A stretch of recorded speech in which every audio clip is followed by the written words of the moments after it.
Alright, you've seen me do small models before, now I'm going to do a big one. Although I did start this big one before those small ones, but we'll get to that later. So, I figured, hey, I got a shit ton of models at home, I want to make them all. And I love Star Trek, so they happen to be mostly Star Trek. So, I figured, hey, the Reliant. The Reliant would be easy to start with. Yeah, boy was I fucking wrong. Alright, so yeah, I'm going to do the Reliant, but not that Reliant. No, that's too new, that's too fancy. No, I'm going to do this one. This shit Reliant. That one's garbage. That one's even more inaccurate than the re-release. No Aztec decals. No, a shitty base. It comes with these little stupid frickin' clear plastic shits. Garbage, right? So I figured, hey, gotta make this thing look better. So I'll add some, hey, paragraphics. They make photo etch for this model. Models will use it. Cool. And what else? Well, the bridge looks kind of shitty. It'll be really hard to light those warp grills, all bumpy and shit. Oh, hey, Dawn's Light and Magic. They sell some replacement parts. Cool. I'll use those too. And as for painting, well, I didn't want to use Aztec decals. They're amazing, right? But I find the colors to be a little bit monotone. Kind of like my voice. So I figured I'll try to paint these Aztecs on, right? I also have a large Enterprise that I want to do this to as well, so I'm going to practice on this one, painting the Pearl Aztec colors onto it. So I picked up some Orbital Dry Dock masks, which are fantastic, and they work pretty well, but we'll get to that much later on. So anyway, let's get busy. So the first thing I did was I filled in all those stupid little lines they did across the whole rim of the saucer. They removed that in the later models, but since I have the crappy old one, I had to do it anyway. After that, I decided to, might as well drill some windows. And the Paragraphics kit, well, the Paragraphics photo etch set comes with lovely window templates. But be careful. Your drill can actually drill into the brass if you're not careful, so your windows might get a little sloppy. Like mine did, kinda. But they're rough there, and I'll fix them. Don't worry. Then, of course, I did the bottom saucer windows. Now, those were easy. Those were already indented, roughly where they should be, so hey, that's already done for me. Cool. Next, I decided to change the little vent in the back of the BC deck. The original kit part looked kinda, well, crappy, but the photo etch looks beautiful, so I put that in right there. Fits beautifully. Next up was the trenches of the shuttle bay. I don't really know how to describe that, but yeah, I modified it. I decided to add little holes and slots and different little shits for lights to come through. I did that because, well, I found the top kind of boring, and I have a couple of reference photos that actually show that they had different lights. I mean, it could be just, the model was old and shitty and was starting to come apart and there was light leaks on there, but hey, gave it some character, so I made some of the lights white there, some of the lights red. They're not too bright. Looks pretty good to me. Yeah, so the next part was the BC deck. And I found those windows to be sort of lacking in character, if windows could lack character. I don't know how you'd measure that, but whatever. So I roughed it out, right? So here it is, nice and rough. The next thing I did was I smoothed it out, and I did that very slowly so I could make sure the part would have a very close fit. The last thing I want are giant gaps or holes that I have to fill, and it's a big pain in the ass I want to avoid. So next up are the windows on the saucer. These windows on the kit were sort of shitty, right? They were large, misshapen, indented in the wrong spots, so I had to fill them in with that gray and red putty you see there and use the photo etch window guides to help me put them where they should be and at the appropriate size. That worked beautifully. After that, I worked on the navigation lights. Now, they're supposed to be red, green, and white that flash on a regular basis. The positions are good on this model, however, they molded these giant-ass mountains where they should be, so I removed them, right?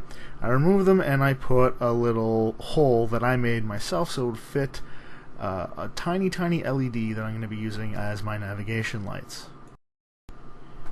Now, back to the BC deck. This is the replacement part up close. You'll notice they have little outlines of windows that I have to drill out, which I do. However, they are bigger than the actual windows that I am drilling on the model, but it looks okay to me, so I left it like that. Next, I actually glued it onto the model. However, this part is resin and the model is styrene. I can't use normal styrene glue, the normal modeling glue, because it will not react with the resin, so I had to use a CA glue to actually attach it. Then I slapped on some homemade putty and I sanded that off after a bit of time, because my homemade putty is actually very, very hard to sand. And then I put on the red spot putty, which is easy to sand and nice for tiny little holes. So next up is the bridge itself. Now the bridge on the back has a docking port, which comes with a nice photo etch part, but we'll see that a bit later. But you'll notice those two little holes I drilled, that's for light to shine through from the bridge area. But this part is solid. It's a solid piece of resin, so I have to hollow it out for light to shine through. And there you can see it's nice and shining through. So here are those photo etch parts I was talking about. They're very, very, very, very small, right? They're not the smallest I've ever worked with, but these are pretty fucking small. Here they are next to a 9-volt battery. That's how fucking small they are. And they come in two pieces, so I have to glue them into place properly. So this is my setup I did. I decided to tape the big piece in place so it won't move on me, and I'd attach the small one from behind. Now you notice they have 4 little notches around the hole. That's to guide me so I can place it where it should be. I have to thank Paragraphics for doing that, because it would be very hard otherwise to get it nice and aligned. Now, not only do I have to align it, I actually have to put the part in the right orientation. You'll notice on the bottom, the little slots sort of have a flat part to it. Well, that actually has to match the bottom part of the piece. I had to use my tweezers to make sure I can get it nice and perfect. And there we go, nice and perfect, not bad, right? So now I have to attach it onto the actual bridge part. Now because this is two pieces together, it's not a perfectly flat surface behind it, so I actually have to grind out a bit of a rectangle out of the back of the bridge so I can actually glue this nice and flush to the back. And here it is, nice and flush. The next part I worked on was the lower sensor dome on the main saucer. Now, stupid me forgot to put it in at the beginning, so I had to remove the paint and light blocking it on the inside so I could actually center this fucker in place. Then I hollowed it out underneath so I could actually put some fucking lights in there. Man, I'm an idiot sometimes. So the next part is what I like to call the ass of the Reliant. I say it because that's the end of it, so it's the ass. Now this part is nice on its own, however, it's a little inaccurate. The shuttle bays are too small, those little triangles are too pronounced, the grills are shitty. So the photo etch set comes with a lot of replacement parts for this, a lot of improvements that I think would look marvelous on it, right? So the first thing I did, I had to shave off those triangles. I had to make sure there were holes for lights to come through. Then I had to enlarge the shuttle bays. That was a little tricky, right? The shuttle bays in the photo etch set were a little bigger than the part ones. So I had to make sure I didn't shave off too much, I didn't shave it too down, not too high, not too wide. A little tricky, but I managed to get it for both of them. The next part were the grills on the side. Now the grills on the side, I don't believe in the movie they were lit. However, the studio model, some of the photo references I have, they have them lit. So they give you the ability to have them lit, so that's what I'm going to do. They're going to be nice and yellow coming out of there. So here you can see the shuttle bays installed. They went in fairly well, but little gaps here and there, nothing a little putty won't fix. And I will fix them.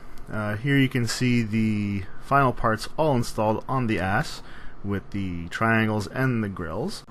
As you can see, the grills have a rectangular hole cut behind them so light can shine through them. Nice, huh? Anyway, now I had to putty the edges of the photo etch because there were little gaps, and the photo etch, maybe I bent them a little bit. I'm not that great with it yet. So I puttied it up to light block it. And as you can see here, light only shines through where it's supposed to shine through, so that's a good thing. However, it does still shine through the plastic. So I painted it. I painted it white to light block it, a nice thick coat of white. And as you can see here, oh, it works well. The ass is complete. Nice. Nice ass. Then it was time for my first major assembly on this model, is gluing the ass to the top of the saucer. As you see, I used some blue tape to hold it in place because I couldn't hold everything at once, plus I want to take a picture of it. Here is a nice little mock-up of the ass attached to the top of the saucer with the bottom part of the saucer. It looks pretty cool. So here is the bottom saucer, ready for lights. It's all light blocked from the inside. Well, at least I thought it was light blocked. We'll see later on that I wasn't quite so good at that. But anyway, it's all nice and light blocked. You'll notice these little squares of aluminum tape I put everywhere. That's because this model sucks balls. The reason why this model sucks balls is because the mold injection points were all on the underside of the model, which is a good thing. However, they were very pronounced. So pronounced that when you try and close the model, the top and the bottom saucer injection points would actually touch, and you wouldn't be able to close it properly. What the hell, man? So I had to grind them out, but I only noticed that after I light blocked the inside. So when I ground them out, guess what? These little fucking spots were showing up all around, so I had to block them with some tape. One last thing I gotta do before I can start lighting the saucer is I had to make a hole in the model. Now the hole is there for the support rod, so that my model's not sitting on its ass on the ground, it's actually, you know, suspended up on a dome or a mirror or something. Now this tube had to be able to accommodate some pretty thick wires. I had some 22 gauge wires running through there because I didn't want them to snap. I'm not going to use 22 gauge in the rest of the model, but for the main power in, I wanted to use something big. Next up are those lovely nacelles. Now the inboard nacelle grill needs to be lit. It's going to be lit blue, so I got those Dawn Light and Magic parts to replace the shitty stock parts here, right? So the first thing I did is I drilled holes all around the perimeter that I want to cut out. Then I cut it out with my Dremel tool, and once that was cut out nice and rough, then I smoothed it out. Now I have to do this very, very carefully, because if I made it too big, then the replacement part will just fall right through, and that's not good. If I make it too tight, well, it won't fucking fit, right? It doesn't take a genius to figure that out. So I have to be very, very careful, slowly file away the edges to make sure it could fit nice and tight. Yeah, it's not perfect, there's little gaps here and there, but fuck it, you know, a little bit of putty and it was perfect in the end. One other thing, the tail fins. The tail fins on these nacelles, they're sort of flat, but they weren't flat on the actual model, they're sort of slanted, so I filed it down to make it sort of slanty. You know, it actually matches the refit that way, which looks kind of nice. And one more thing were the spotlights. Now, the spotlights on the Enterprise has them pointing sort of downwards, like one towards the back of the saucer and one towards the side of the secondary hull. But now the Reliant doesn't have that, right? And the nacelles are underneath the saucer. So these spotlights are sort of pointing up. And you'll notice that there are 4 holes on this thing, right? There are some big ones and some small ones. That's because I fucked up, right? I fuck up a lot. So I had to fill them up again, make them smaller, make them bigger. I can't remember what anymore. So yeah. And of course, this is a AMT model, so there's going to be fit issues. Look at that fucking gap that's going to happen at the top of that nacelle. Now before I finish this video, I decided to end it with some odd and ends. Here you can see the impulse crystals. I am going to be lighting both. I know in the movie there was only the top one lit and the bottom one just had a little flashy fucker thing. Fuck it. I'm lighting both. It looks cool. I'm doing it that way. So I diffused them, right? I diffused them by sanding it roughly with some 320 grit. Next were the torpedo launchers. Now these were a little difficult to cut out, right? These are rectangular holes. You know, it's not that easy making a rectangular hole.